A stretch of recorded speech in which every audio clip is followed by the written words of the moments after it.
ஏங்க சொல் தம்பி. ராப்பகலா வீடியோ போட்டுட்டு உங்களை ஃபேமஸ் ஆகிக்கிட்டு இருக்கேன். ஆமா, எல்லாரும் வந்து போட்டோலாம் எடுத்துட்டு போறாங்க. நேத்து தேவாசரிதப்போ நிறைய பேர் வந்து போட்டோலாம் எடுத்தாங்க. ஃபேமிலியோட வந்து எடுக்கறாங்க. ஃபேமிலி ஆடியன்ஸ் தான் அதிகமா இருக்காங்க எனக்கு. இவ்வளவு தூரம் பண்ணல உங்களுக்கு. எனக்கு நீங்க என்ன பண்ணுவீங்க? நான் இது வரைக்கும் மக்களுக்கு என்ன பண்ணிருக்கேன், நம்மளுடைய ஃபாலோவர்ஸ்க்கு என்ன பண்ணிருக்கேன்? ஒண்ணும் பண்ணல. அதேதான் உனக்கும்.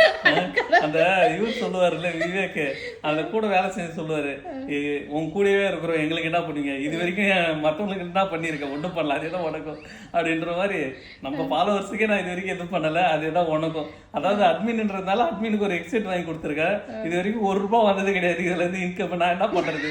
அது சொல்லுவாங்க. நீ அந்த இவரு கேட்பாரு இல்ல, யாரு சத்யராஜ் போய் வடிவேல் வந்து கணக்கு கேட்பாரு, எனக்கு சம்பளத்தை கொடு மாசமா சொல்லுவாரு, நீ வந்து மாசம் சாப்பிடறதுக்கு இவ்வளோ, தூங்குறதுக்கு இவ்வளோ அப்படின்னு சொல்லி பில்லு போட்டு நீயே 3500 எனக்கு கொடுக்க வேண்டியது வருதுன்னு வரல.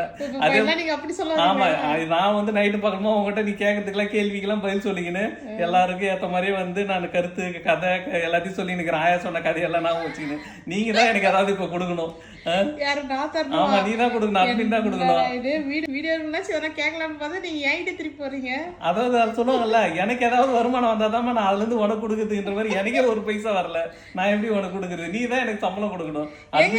எவ்வளவு பேரு உங்களுக்கு இது பண்ணி கொடுத்துருக்கீங்க. எங்க போனாலும் வந்து உங்க கூட வந்து செல்ஃபி எடுக்கிற அளவுக்கு நான் கொண்டு வந்து நான் தான் உங்க வீடியோ. ஆமா தவறு, ஆமா, நீ தான் அதை கொண்டு வந்த உண்மையாலுமே.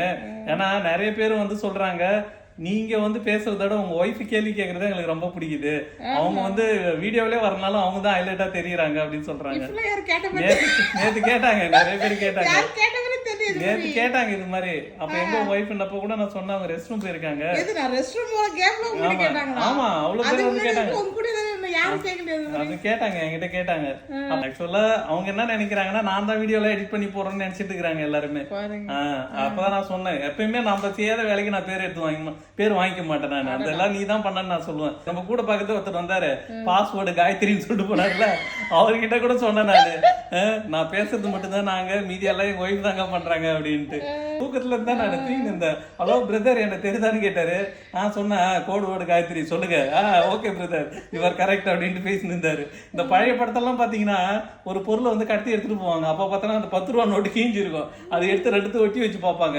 பார்த்தாங்கன்னா ஓகே பாஸ்வேர்டு கோடு கரெக்ட், காசை கொடு, பொருள் வாங்கு அப்படின்னு போயின்னு இருப்பாங்க. அது மாதிரி ஆயிடுச்சு. இப்ப நாங்க நிறைய பேர் பார்த்தவங்க கூட சொன்னாங்க, பிரதர் உங்க மெசேஜ் செஞ்சு பாத்தீங்களான்னு. நான் எங்க பாக்குறது, அட்மின் தான் பார்த்து அதெல்லாம் ரிப்ளை பண்ணணும்.